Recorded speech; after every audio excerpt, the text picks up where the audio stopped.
There is a specific kind of quiet that you can only find inside a greenhouse at 6 o'clock on a Saturday morning.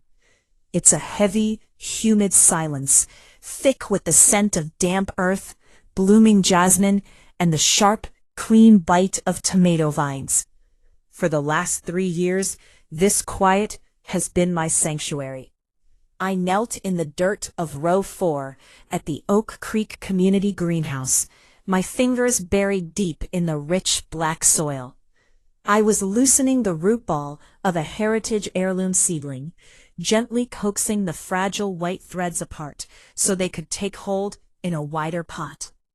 My fingernails were stained permanently dark.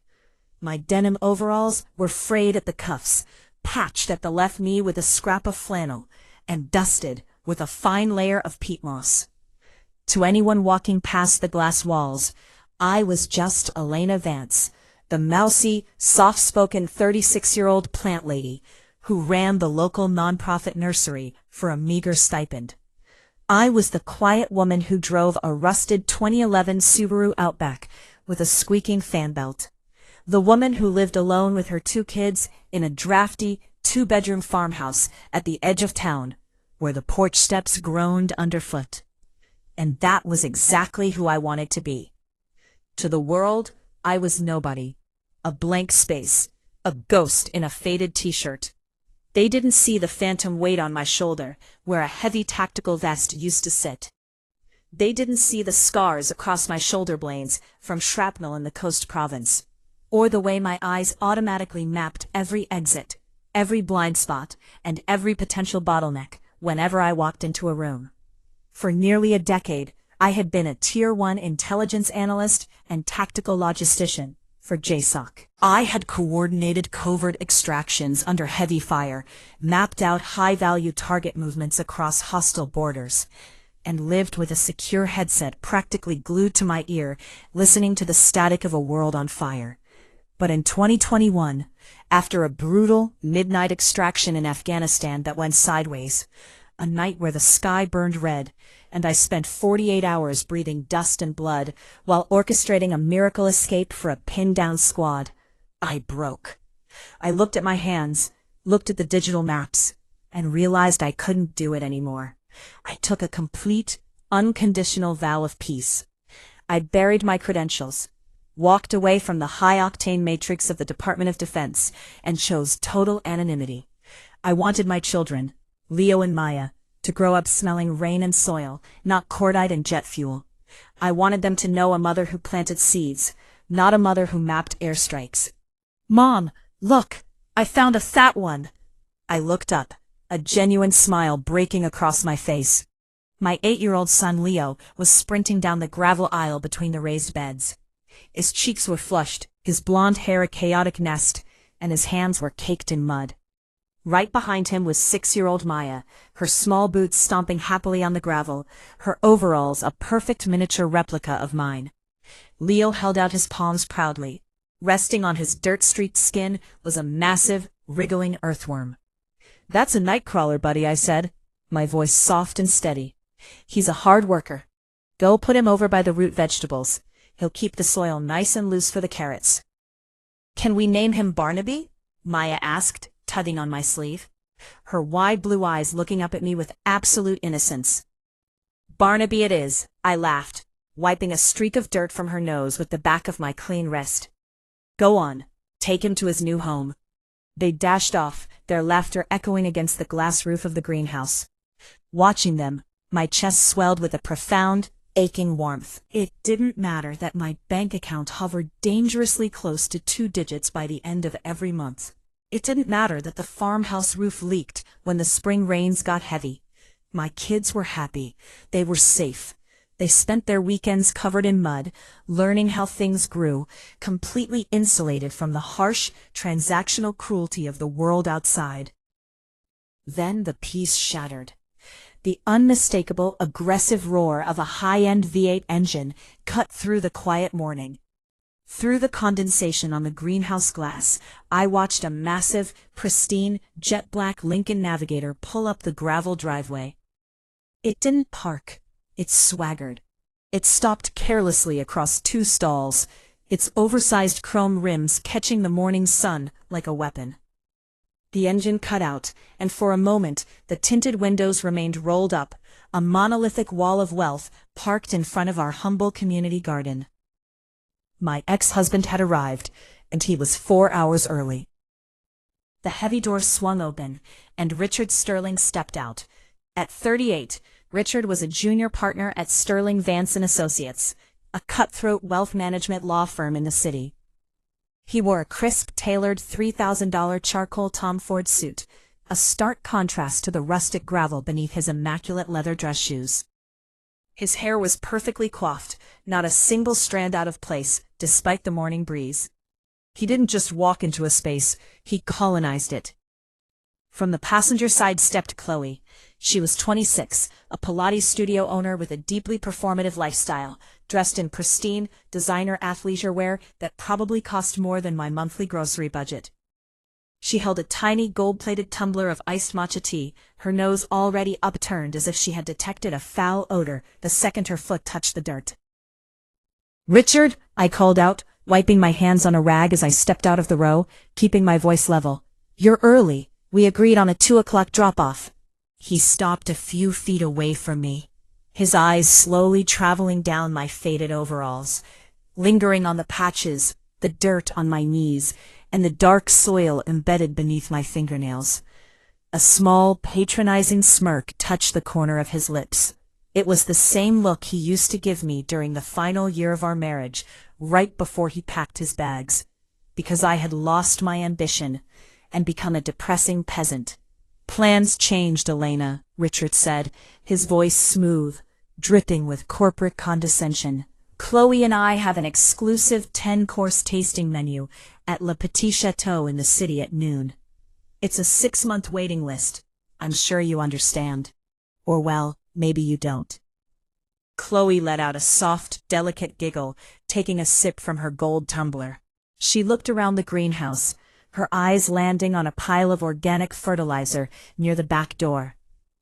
"God, Richard, it literally smells like a landfill in here. How do you breathe?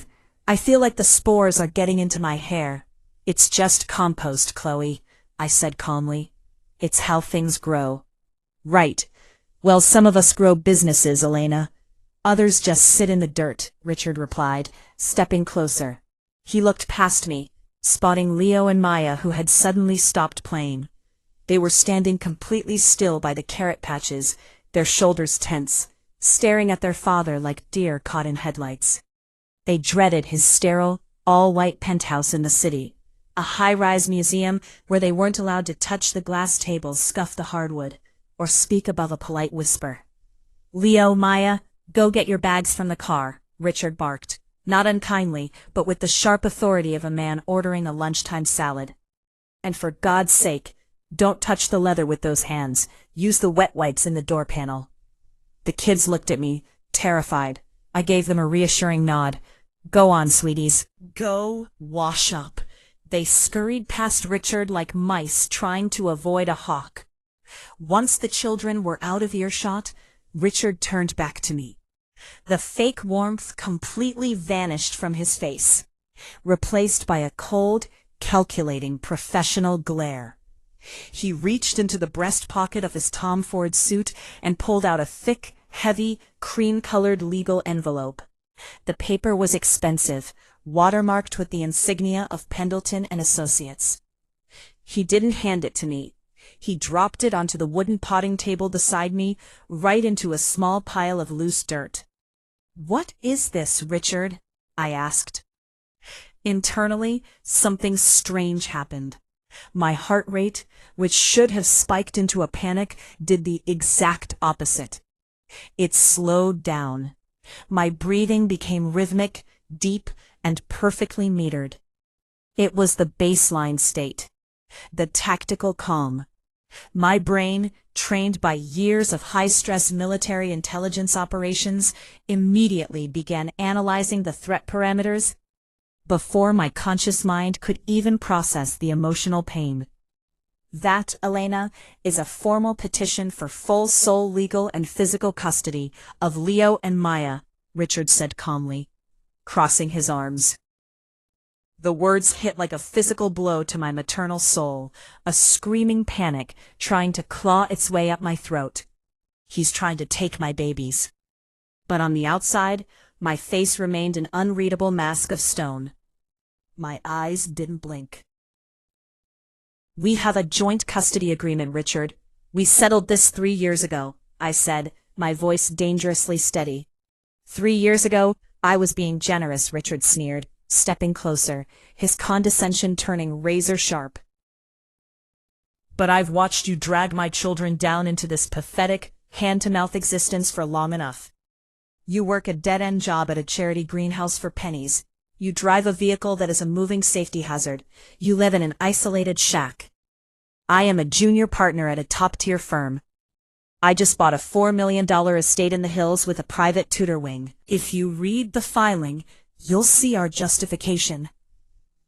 He pointed a manicured finger at the envelope. "I believe the exact wording my counsel used is that a mother lives in a state of rural squalor, lacks the financial means to introduce the children to modern societal standards, and exhibits the reclusive, unstable tendencies of an aimless drifter.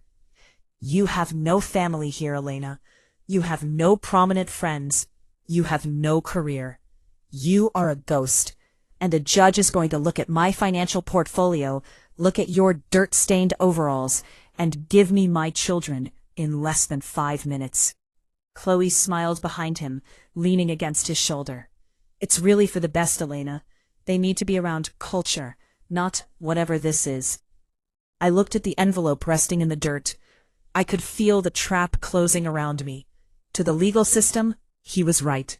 On paper, I was a broke, isolated single mother with a massive, unexplainable gap in her resume. I had no leverage. I had no money for a high-priced custody lawyer. I was completely outgunned by design. Richard reached into his pocket, pulled out a pair of sleek black designer sunglasses, and slid them onto his face. He offered me a gentle, profoundly cruel smile. "Don't bother hiring some cheap guy off a billboard, Elle," Richard said, his tone dripping with mock pity as he turned back toward his luxury SUV. "Arthur Pendleton is handling my filing. He's an $850 an hour shark, and he's never lost a custody dispute in his entire 30-year career. Just sign the waiver when it comes. I'm not a monster. I'll let you take them to the zoo on alternating Tuesdays."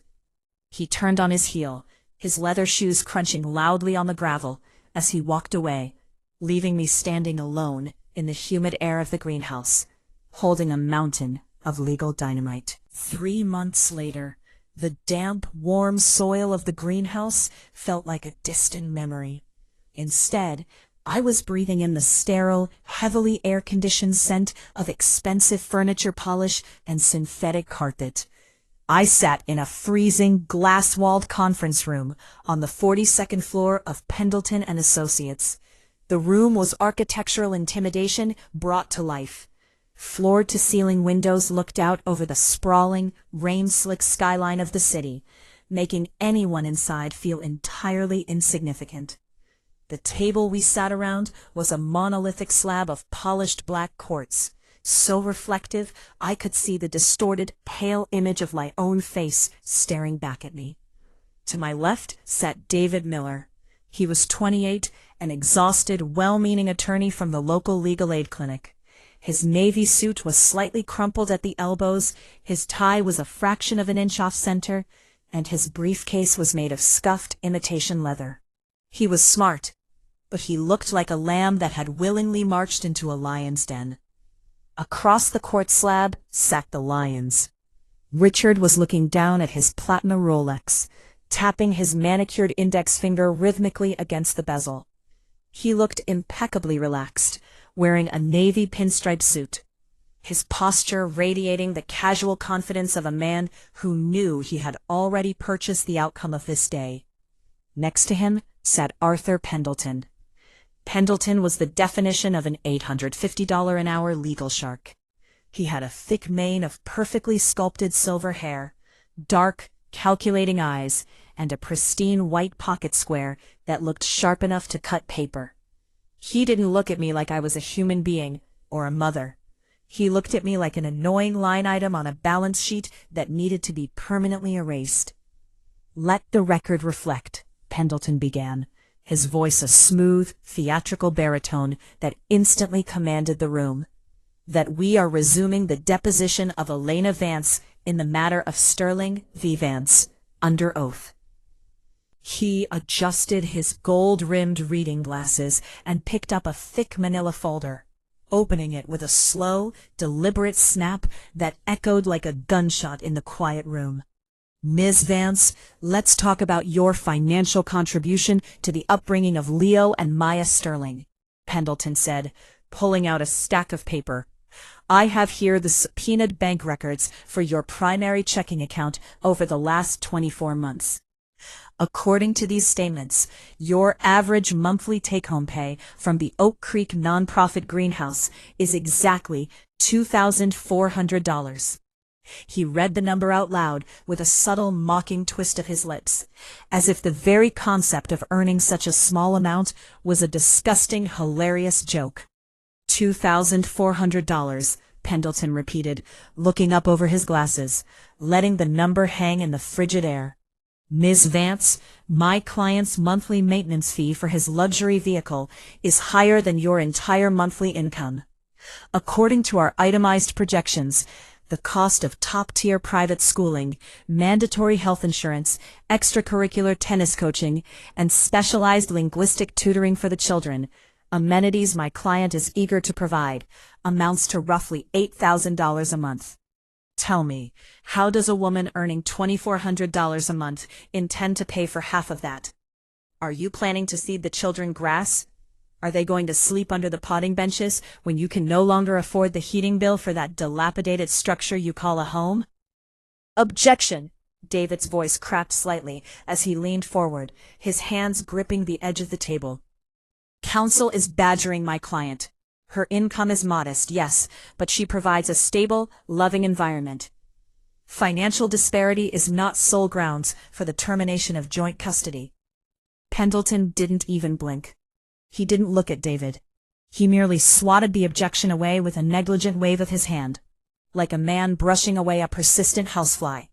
"Mr. Miller, please preserve your boilerplate objections for the record, and stop wasting my billable time," Pendleton rumbled smoothly. He turned his predator's gaze right back to me. "The court cares about the best interest of the children. Squalor is rarely considered a best interest. But let us move past your tragic lack of funds, Miss Vance. Let's talk about your character, your historical instability." He slid the financial documents away and pulled a second, significantly thinner file from his leather briefcase. "I spent a considerable amount of time investigating your background, Miss Vance, or rather, trying to. It's quite fascinating. You have no social media footprint, no LinkedIn, no Instagram, no digital trail whatsoever. You exist in the modern world like a ghost. But what's truly alarming is your employment verification. You claim to have been a freelance administrative assistant from 2012 until 2021. Yet when my firm attempted to verify your employment with the entities listed on your tax filings, we hit a brick wall. No direct supervisors available, no physical office addresses, just a series of closed post office boxes and vague government clearinghouses." Pendleton leaned forward, placing his heavy forearms on the court's table, cutting off the distance between us. "A 10-year gap of unverifiable, phantom employment. In the legal world, Miss Vance, we don't call that freelance work. We call that the profile of a dependent vagrant. A reclusive, unanchored individual who cannot account for her own whereabouts, let alone the psychological stability required to raise 2 impressionable children. What were you actually doing for those 10 years, Elena? Were you drifting? Were you institutionalized? Were you bouncing between transient camps?" "Mr. Pendleton, this is entirely uncalled for." David slammed his hand on the table, his face flushing red.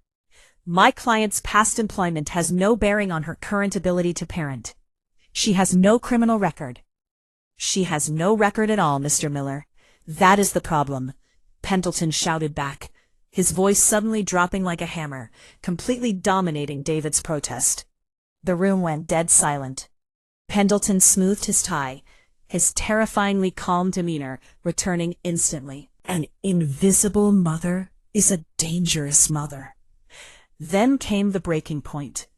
Pendleton reached deep into his briefcase and pulled out a fresh, stark white legal document, stamped with a red corporate seal. He didn't drop it. He slid it across the glossy black quartz. It glided smoothly, stopping directly in front of my hands. This is a formal motion for an immediate, mandatory psychiatric intervention and an independent psychological evaluation, Pendleton said coldly. We have detailed in this filing your complete refusal to speak about your past, your total lack of any verifiable social footprint, your deliberate isolationist lifestyle in a secluded rural area, and your defensive, uncooperative demeanor during these proceedings. Our consulting forensic psychologist has reviewed the preliminary data. It is their professional opinion that these severe behavioral patterns strongly point to an underlying, untreated schizotypal personality disorder, coupled with paranoid isolationist tendencies. The words felt like ice water pumping through my veins. Schizotypal, paranoid, unstable. They were building a legal cage around me using my mandatory military non-disclosure agreements as the bars to lock me out of my children's lives. Because I legally couldn't tell them about JSOC, because I couldn't tell them about the classified logistics networks, or the commendations hidden in a digital vault in Washington. They were painting me as a literal madwoman. I looked at Richard. He wasn't looking at the documents. He was looking at me. His face was tilted slightly, his eyes wide with a perfectly rehearsed, entirely fake expression of performative pity. Elena, Richard said, his voice dripping with condescending softness, a sickening show for the recording equipment. Just let it go. You're not well. You've never been right since 2021. You know you can't handle the pressure of the real world. Let Chloe and me take the burden off your shoulders. We can give them a real life. Don't do this to yourself.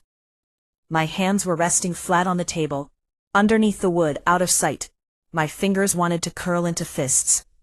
My old muscle memory, the cold, lethal calculation that used to handle warlords and deep theater logistics, surged to life. I could visually map 4 different ways to neutralize the 2 men sitting across from me, using nothing but the heavy crystal water pitcher in the center of the table. My heart rate stayed perfectly, chillingly flat. But I wasn't in a theater of war. I was in a custody battle, and I was losing. I looked to my left, seeking a lifeline. David, my 28-year-old legal aid attorney, was staring down at his yellow legal pad. His shoulders were slumped. The sheer weight of Pendleton's multi-layered attack had completely crushed his spirit. He leaned in close to me, his breath smelling of stale coffee, and whispered in a panicked, defeated undertone, "Elena, if we go in front of Judge Bradley on Tuesday with these financials and a formal psych evaluation motion from a firm this big, he's going to grant the temporary emergency order. Judges don't risk children with unverifiable backgrounds. He will strip your physical custody by noon. You have to give them something. A wealthy relative, a high-standing old employer who can sign an affidavit. Anyone who can prove you aren't a ghost. Elena, please, do you have anyone?" I stared at the crumpled yellow paper of David's notebook. "Anyone. The deposition is suspended for the day," Pendleton announced, checking his Rolex one last time with a smug smile. "We will see you in court on Tuesday morning, Miss Vance. Bring your toothbrushes." 10 minutes later, I was walking out of the glass and steel monolith into the freezing, torrential downpour of the city streets. The rain washed over my face, cold and biting. I walked down the block to the cheap metered parking zone where my rusted 2011 Subaru was parked between 2 luxury sedans. I unlocked the door, stepped inside, and slammed it shut, cutting off the sound of the city. The interior smelled of old rain, dog hair, and the faint, sweet scent of dried lavender the kids had left in the glove box. I squeezed it so hard the cheap plastic groaned under the pressure. My knuckles turned completely bloodless white. I had tried so hard to be a good, normal citizen. I had spent 3 years swallowing my pride, living in poverty, digging in the dirt, and playing the quiet, harmless plant lady, just to keep my children safe from the violence of my past. But the world didn't reward peaceful citizens. The world let sharks like Arthur Pendleton and predators like Richard Sterling tear good people apart if they didn't have a corporate title or a fat bank account to protect them. Playing by their rules was going to get my children stolen from me. I reached into my pocket, pulled out my cheap, cracked smartphone, and stared at the dark screen. It was time to stop pretending to be a mouse. I needed to call in the apex predator. The drive back from the city was long, dark, and suffocating. By the time the rusted wheels of my Subaru crunched onto the gravel driveway of the farmhouse, the storm had passed, leaving behind a cold, clinging fog that wrapped around the oak trees like a shroud. I let myself in through the back door, stepping softly into the kitchen. The house was in absolute, profound silence. It wasn't the sterile, dead quiet of Richard's penthouse. It was the soft, living hush of a home filled with sleeping children. I tiptoed down the narrow hallway and pushed open Leo and Maya's bedroom door. The faint, comforting glow of a plastic dinosaur nightlight illuminated the room. Leo was fast asleep, his arms wrapped tightly around a stuffed bear, his breathing deep and even. Maya had kicked her covers off, her small legs tangled in a blanket covered in printed cartoon carrots. I walked over, knelt by her mattress, and gently pulled the quilt back over her shoulders. I lingered there for a long moment, watching the gentle rise and fall of her chest.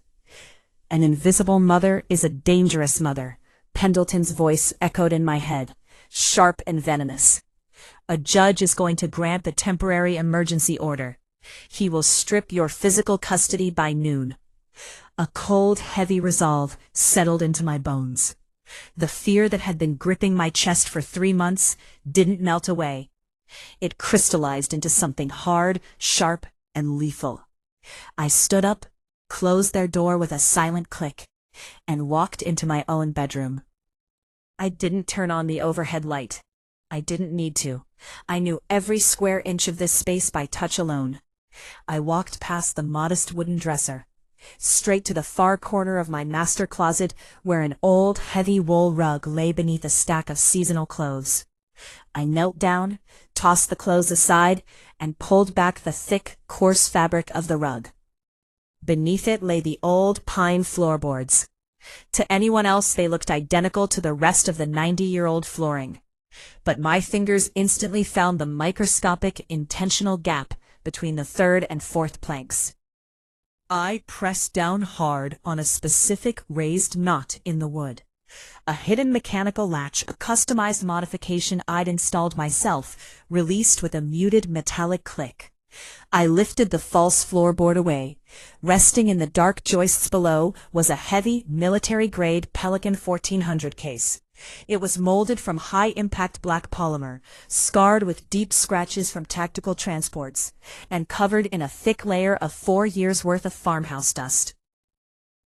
I pulled the heavy case out, set it on the floor, and popped the twin reinforced latches. They snapped open with a loud, aggressive crack that felt entirely foreign in this quiet house. I opened the lid.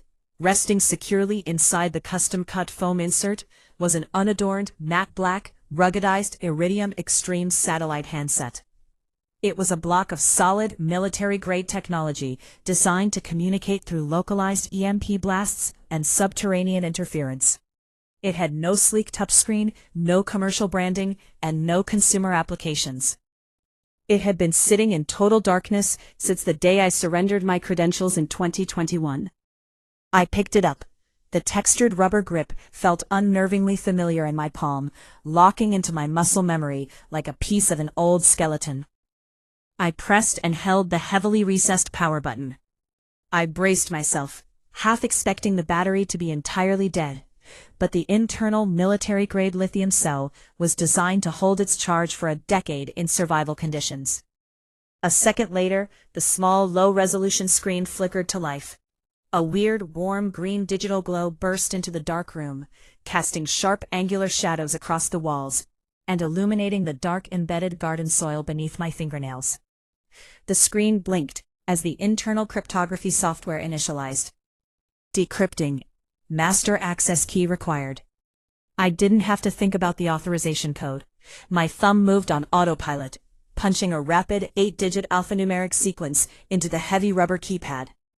The screen cleared, replacing the warning with a single blinking prompt. Searching for LEO satellite array. I walked over to the bedroom window, pushed the glass pane up, and extended the thick, rotating satellite antenna out into the night air, pointing it toward the northern sky. The handset emitted a low, rhythmic pulsing beep as it searched the upper atmosphere for a classified Department of Defense satellite corridor. Beep, beep, beep. Then a solid, high-pitched tone. Secured, 256-bit encryption active, emergency override enabled, battery 40%.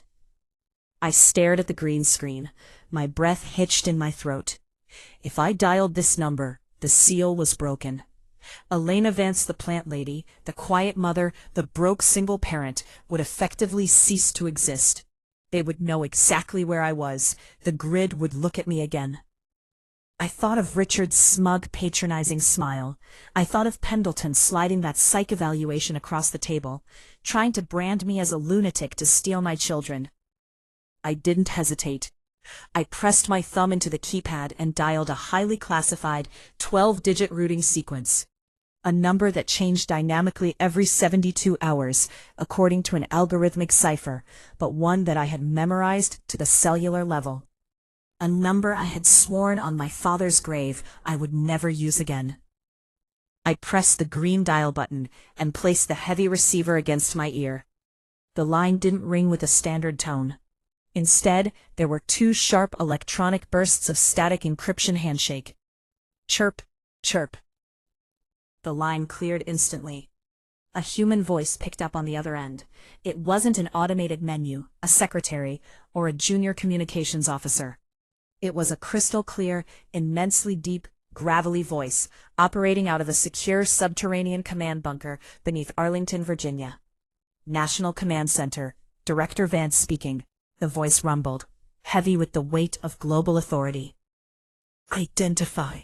I drew a deep, steady breath, my voice dropping an octave into the precise rhythmic cadence of a Tier 1 operator. Sierra 6 Alpha, I said clearly. Authentication code Whiskey Tango 90 Echo. Stand by for biometrics. On the other end of the line, 3,000 miles away, there was an immediate dead silence. I could hear the faint ambient hum of multi-million-dollar server racks and the low murmur of high-level watch officers in the background. But the man holding the receiver had completely stopped breathing. Elena? The shift was instantaneous. The rigid, unyielding armor of a sitting member of the Joint Chiefs of Staff cracked wide open.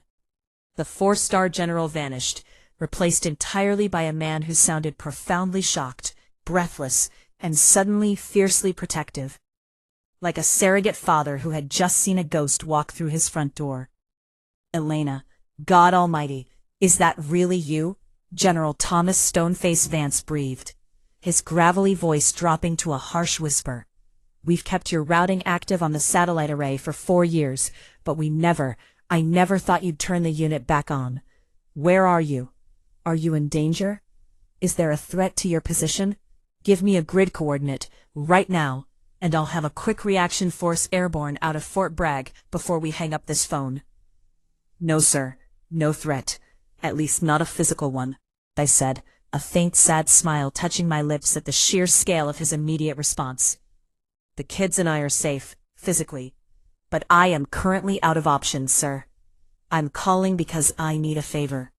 A personal one. Name it, the general said without a single second of hesitation. You saved an entire deployment squad in Coast, Elena.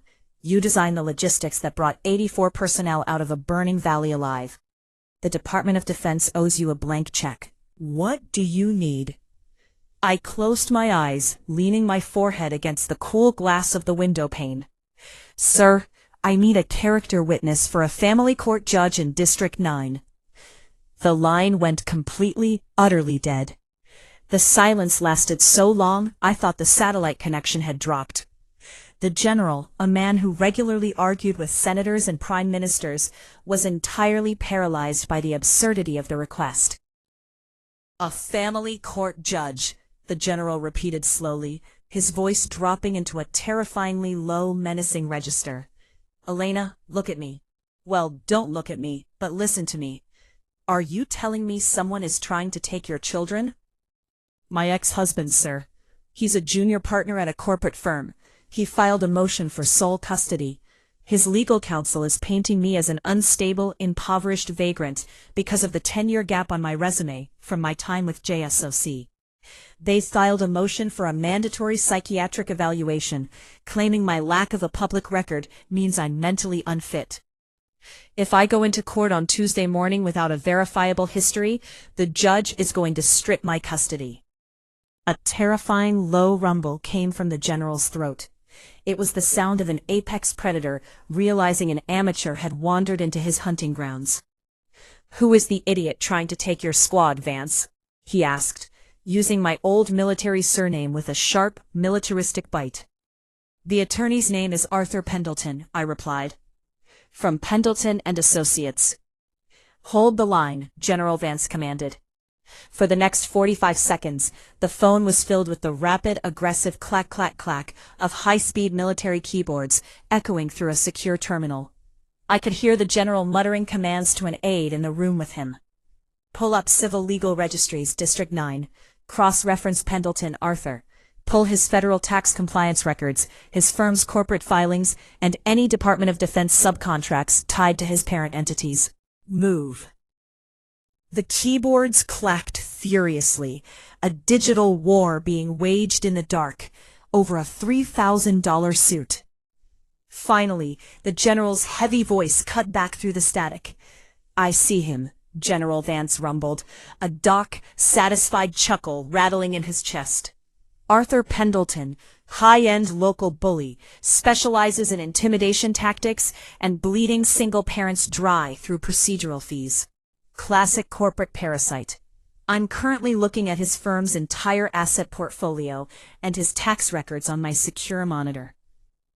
He's got 3 major commercial real estate holdings tied to a parent company that relies heavily on DoD subcontracts for civil engineering logistics in Virginia.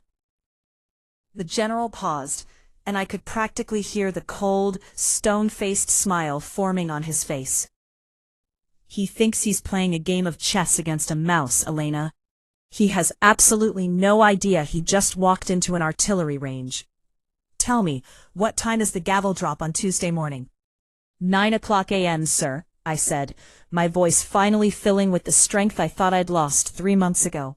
Family court, room 402. Perfect, General Vance said, his tone shifting into the crisp, absolute authority of a commander issuing a final tactical deployment order. Go to the footlocker I know you kept, Vance. Pull out the dress blues, polish the brass, put on the ribbons. You stand tall, you sit straight, and you let that pathetic little man say whatever he wants for his opening statement. And what are you going to do, sir? I asked. I'm going to bring the paperwork, General Vance replied coldly. See you at 0900, Chief. Out. The line went dead with a clean electronic snap. I slowly lowered the handset, the warm green light still reflecting off my face. I looked out the window into the quiet dark fog, feeling the heavy immovable weight of the United States military moving into position behind me. Richard and Pendleton wanted to pull back the curtain on my life. On Tuesday morning, they were going to get exactly what they asked for. The air inside family court, room 402, was thick with the distinct, depressing scent of industrial lemon pledge, cheap linoleum, and human despair. It was the kind of room where lives were routinely dismantled on a Tuesday morning, partitioned into clinical percentages by a state-appointed gavel. The walls were painted a faded institutional beige, and the buzzing fluorescent lights overhead cast a cold, unflattering glare over everyone trapped beneath them. At the petitioner's table to my right, Richard and Chloe looked like they had mistakenly wandered into a municipal building on their way to a fashion show. Richard sat back comfortably in his chair, his charcoal Tom Ford suit draped flawlessly over his shoulders. He was idly checking his cuticles, completely unbothered by the gravity of the room. Next to him, Chloe was slumped over the polished wood, her manicured fingers flying across the screen of a sleek Pro Series iPad. She was literally browsing luxury vacation rentals in Aspen, zooming in on photos of heated infinity pools while my children's lives hung in the balance. They were so utterly convinced of their victory that they weren't even pretending to pay attention. I sat at the respondents' table, completely alone. David Miller, my 28-year-old pro bono attorney, wasn't there. When I had informed him via a brief late-night text message that I would be handling the witness introduction myself, I could practically hear his sigh of relief through the screen. He had gladly stayed away from the slaughter. But I didn't feel abandoned. I sat perfectly erect, my spine a rigid, unyielding line of steel against the hard wooden back of the chair. My hands were folded loosely in front of me on the table, my fingers completely still. I wasn't wearing my dirt-stained overalls today. I was wearing an unadorned pitch-black civilian blazer that I had carefully ironed the night before. Beneath the dark fabric hidden from sight, my shoulders bore the phantom imprint of a military officer's dress uniform. I didn't blink. I didn't fidget. I simply watched. Up on the elevated wooden bench, Judge Bradley looked like a man who had stared into the abyss of human misery for too many years. He was a tired, no-nonsense man with heavy bags under his eyes and a graying beard. He adjusted his reading glasses, flipped through a massive stack of papers, and sighed heavily. "The court is in session," Judge Bradley muttered, his voice raspy and devoid of theatrics. "In the matter of Sterling versus Vance, we are here to hear the petitioner's motion for emergency sole legal and physical custody. Counsel for the petitioner, you may make your opening statement." Arthur Pendleton rose from his chair like a theatrical performer stepping into the spotlight. He smoothed the front of his bespoke navy suit, adjusted his pristine white pocket square, and walked forward to the center of the courtroom floor. He smiled warmly at the judge, a perfectly calculated expression of professional righteousness. "Thank you, Your Honor," Pendleton began, his deep resonant baritone filling the room, instantly commanding the acoustic space. He turned his head slightly, throwing a long, pitying glance back toward my empty table. "Your Honor, this is a deeply tragic case, but fundamentally, it is a simple one," Pendleton said, his tone dripping with practiced empathy. "The law is designed to protect children from instability, from poverty, and from the psychological fallout of parental neglect. And as we sit here today, the reality of the respondent's life is undeniable. Elena Vance is a ghost." He stepped closer to the judge's bench, dropping his voice into a confidential, authoritative cadence. This was his peak moment of arrogance, the closing of the trap he had spent 3 months building. "We have spent 90 days searching for a single shred of evidence that this woman possesses the societal standing, the financial solvency, or the basic mental stability required to guide 2 young, impressionable children into the modern world. And what did we find? Nothing. She has 0 net worth. She earns a laughable $2,400 a month digging in the dirt at a local charity garden. She has 0 community standing.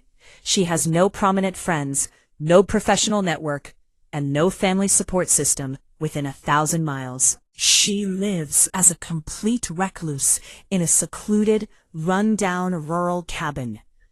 Pendleton turned fully toward me, pointing a manicured finger directly at my face, his eyes flashing with lethal intent. But more than that, Your Honor. She has an unexplainable, highly alarming 10-year gap in her employment history. A decade where she completely disappeared from the tax grids, from the digital grid, and from society itself. She refuses to account for those years. She has no social media, no public records, no verifiable references. To the eyes of the law, she is an unanchored, transient drifter. Our consulting forensic psychologists have reviewed this behavior and concluded it is a classic textbook manifestation of untreated schizotypal personality disorder. She is an invisible woman, Your Honor, and we cannot allow two beautiful children to be raised by a phantom who lives in rural squalor, completely unequipped to provide for their future. Pendleton smiled, bowed his silver-haired head slightly to the judge, and walked back to his table. He patted Richard on the shoulder as he sat down. Richard smirked, leaning over to whisper something in Chloe's ear. Chloe didn't even look up from her iPad. My face was a mask of unreadable, absolute calm.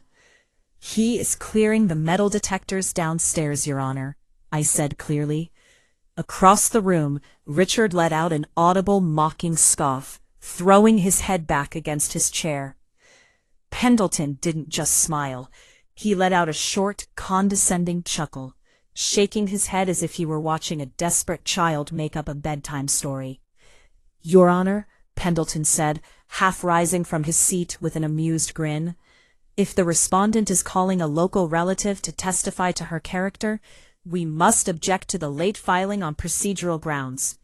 Before the word grounds could fully leave his mouth, the heavy oak double doors at the absolute back of courtroom 402 didn't just swing open. They slammed backward against the drywall with a massive booming echo that made the glass light fixtures overhead rattle. The entire room went dead silent. Chloe's finger froze on her iPad screen. Richard turned around in his chair, his smirk faltering. Standing in the doorway were two towering United States military police officers.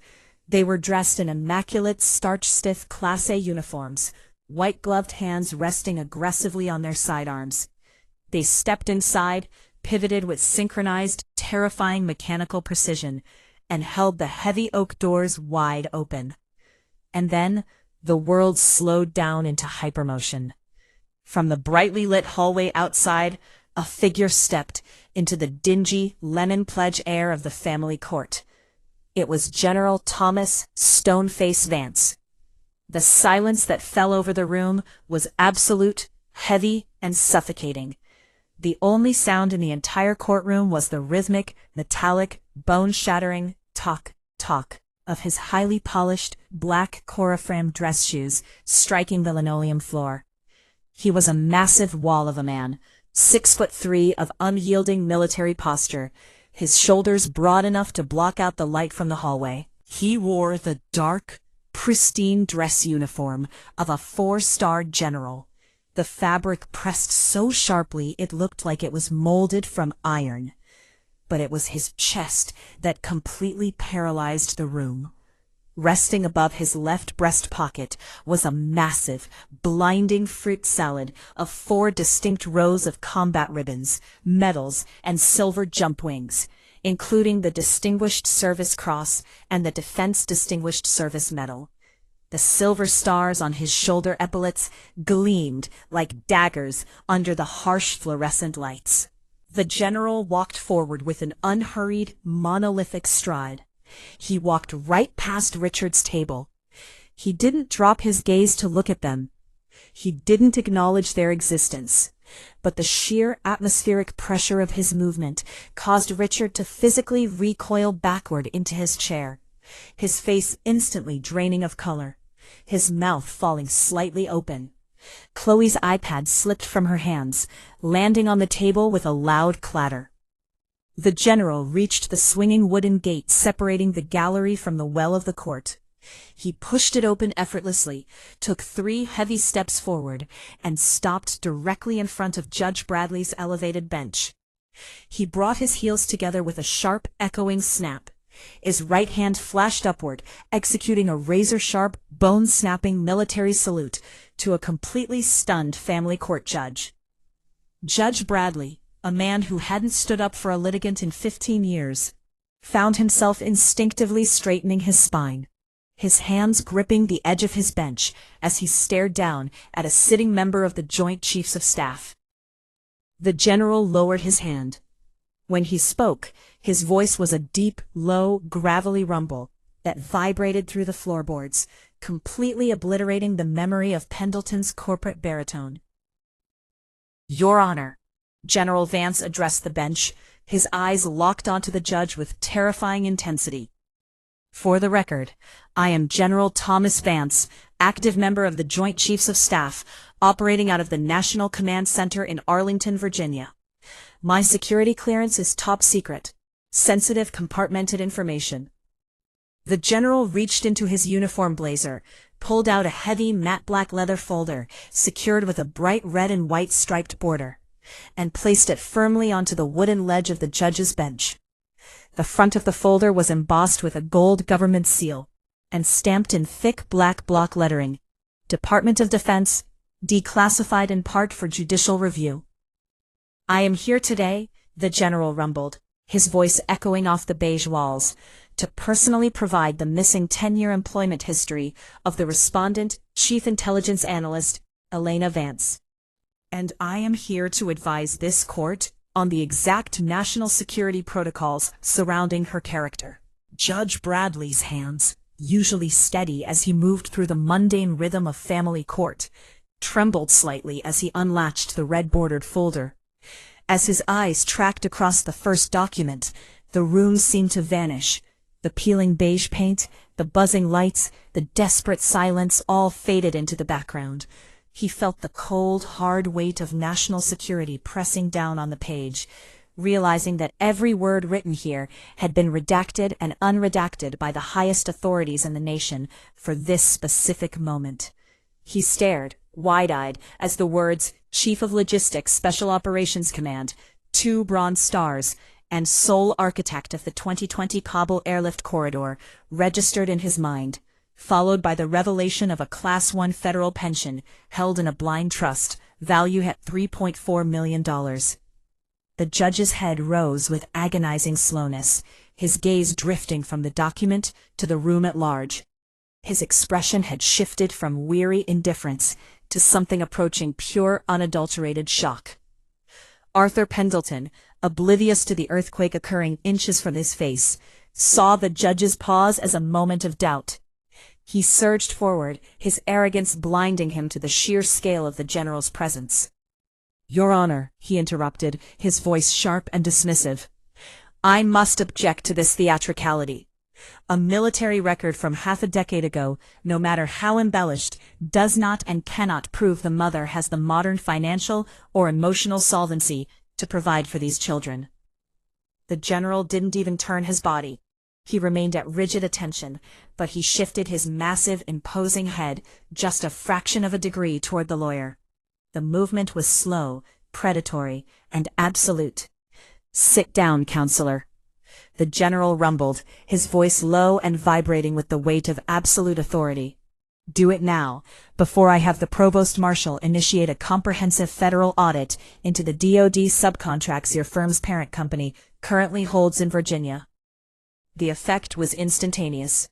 Pendleton's face lost every drop of its manicured color. His jaw hit the floor, his mouth working silently as the implications, the loss of government contracts, the exposure of his firm's shadow financial dealings, crashed over him. He looked at Richard, his eyes wide with a sudden dawning terror. And then he took 2 distinct panic steps backward, physically distancing himself from the general, as if he were standing next to a live tactical explosive. Judge Bradley looked at the folder, then at Pendleton, and finally at me. He cleared his throat, his voice suddenly sharp and resonant. "The court has reviewed the submitted evidence," Judge Bradley stated, his tone brooking no argument. The petition for sole legal and physical custody is denied, and frankly, the very premise of this motion is an affront to this court's time.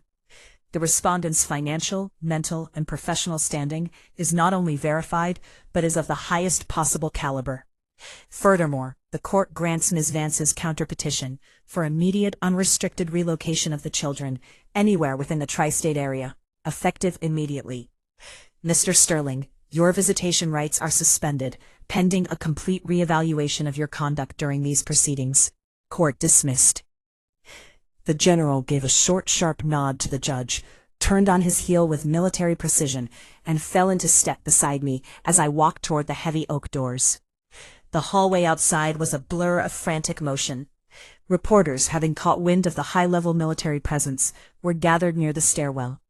But the MPs flanking the general ensured we moved through them like a ghost through fog. Richard was right behind us, his composure completely shredded. His expensive charcoal Tom Ford shirt was soaked through with stress sweat. His tie was crooked, and his breath came in ragged gasps. He scrambled to catch up, grabbing at the air near my elbow. Elena, wait, he stammered, his voice frantic and high-pitched. What just happened? Who are you? The general, he just… please, we can talk about the summer schedule. We can work something out. I didn't stop.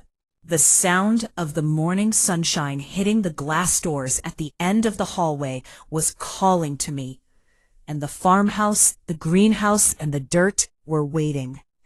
I stopped for less than half a second, my hand resting on the push bar of the exit door. I didn't look at him. I looked through him, toward the life I was going back to. Richard, I said, my voice quiet, ice-cold, and devoid of any lingering emotion. You spent 3 years trying to find a reason to look down on me, never realizing that you were standing in the shadow of a woman you could never hope to understand. I pushed the door open. The bright, blinding morning light washed over us, and I walked out into the day, leaving the silence of the courtroom to echo behind me.